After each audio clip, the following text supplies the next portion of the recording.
இனிமையான நண்பர்களே, அன்புள்ளம் கொண்ட சொந்தங்களே, அனைவருக்கும் வணக்கம். நடந்து முடிந்த நாடாளுமன்ற தேர்தல் முடிவுகள் ஜூன் மாதம் 4ஆம் தேதி வெளிவர இருக்கின்றது. தேர்தல் வாக்கு எண்ணிக்கை வெளிவருகின்ற பொழுது அதிமுகவிற்கு மிகப்பெரிய பின்னடைவு ஏற்படும் என்று பல அரசியல் விமர்சகர்கள் கூறிக்கொண்டிருக்கிறார்கள். அதே நேரத்தில் பல கருத்து கணிப்புகள் வெளிவந்து கொண்டிருக்கிறது. அதன் அடிப்படையில் அதிமுக வட தமிழகம் மற்றும் தென் தமிழகத்தில் மொத்தம் 8 தொகுதிகளில் டெபாசிட் இழக்கும். அந்த அளவிற்கு எடப்பாடி பழனிசாமி தலைமையிலான அதிமுக மிகப்பெரிய பின்னடைவை சந்திக்கும் என்று பல கருத்து கணிப்புகளும் அரசியல் விமர்சகர்களும் சொல்லிக் கொண்டிருக்கிறார்கள். கடந்த நாடாளுமன்ற தேர்தலுக்கு முன்பு, அதற்கு சில மாதங்களுக்கு முன்பே அதிமுக பாரதிய ஜனதா கட்சி கூட்டணியை விட்டு வெளியேறியது. அதற்கு முன்பே பாட்டாளி மக்கள் கட்சி கூட்டணியை விட்டு வெளியேறினார்கள். அப்படி வெளியேறிய அதிமுகவுடைய பொதுச் செயலாளர் எடப்பாடி பழனிசாமி அவர்கள் பாரதிய ஜனதா கட்சி கூட்டணியை விட்டு வெளியேறினார். 5 நாடாளுமன்ற தொகுதிகளை கொடுத்தால் கமலஹாசன் அதிமுக கூட்டணிக்கு வந்து விடுவார். விடுதலை சிறுத்தைகள் கட்சிக்கு 5 நாடாளுமன்ற தொகுதிகளை கொடுத்தால் அவர்கள் அதிமுக கூட்டணிக்கு வந்து விடுவார்கள். திமுக கூட்டணியில் இருக்கின்ற பல கட்சிகள் அதிமுக கூட்டணிக்கு வரும் என்று மிகப்பெரிய பேராசை மற்றும் கனவுகளோடு பாரதிய ஜனதா கட்சி கூட்டணியை விட்டு வெளியேறினார். இன்னும் சில அதிமுகவினர் கூறிக்கொண்டார்கள், காங்கிரஸ் கட்சி கூட அதிமுகவுடன் கூட்டணி வைக்கலாம், திமுக தனித்து விடப்படும் என்றெல்லாம் சொல்லிவிட்டு இறுதி நேரத்தில் எந்த கட்சியும் கூட்டணிக்கு வரவில்லை.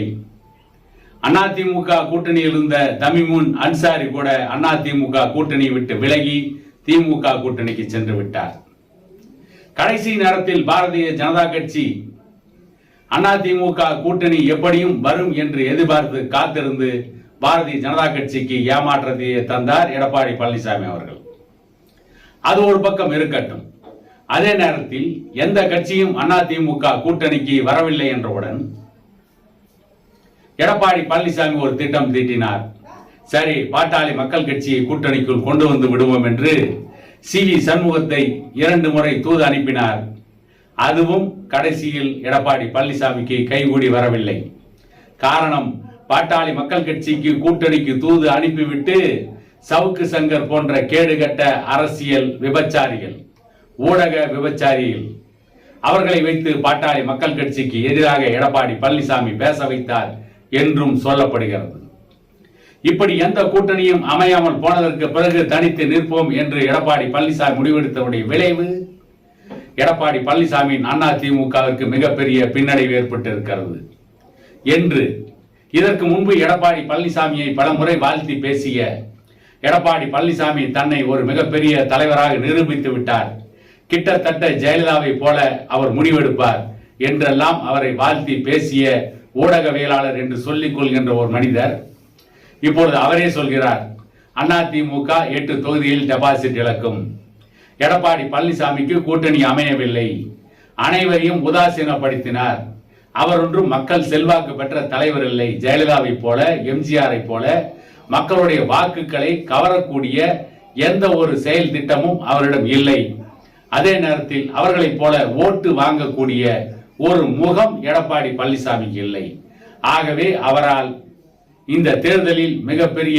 படு தோல்வியை தான் அதிமுக சந்திக்கும், அதிமுக 8 தொகுதிகளில் டெபாசிட்டை இழக்கும், இதே நிலைதான் 2026 சட்டமன்ற தேர்தலிலும் நீடிக்கும். எடப்பாடி பழனிசாமி என்கின்ற மண் குதிரையை நம்பி ஆற்றில் இறங்க அதிமுகவோடு கூட்டணி வைக்க தமிழகத்தில் எந்த அரசியல் கட்சிகளும் தயாராக இல்லை. ஆகவே 2026ஆம் ஆண்டு நடைபெறுகின்ற சட்டமன்ற தேர்தலிலும் எடப்பாடி பழனிசாமி தலைமையில் அதிமுக மிகப்பெரிய தோல்வியை சந்திக்கும் என்று சொல்லப்படுகிறது என்று அந்த ஊடகவியலாளர் பேசியிருக்கிறார். அதை போலத்தான் சில கருத்து கணிப்புகளும் வெளிவந்து கொண்டிருக்கிறது என கூறிக்கொண்டு இன்னொரு காணொலியில் உங்களை சந்திக்கும் வரை உங்களிடமிருந்து விடைபெறுவது உங்கள் எடப்பாடி துரைசாமி.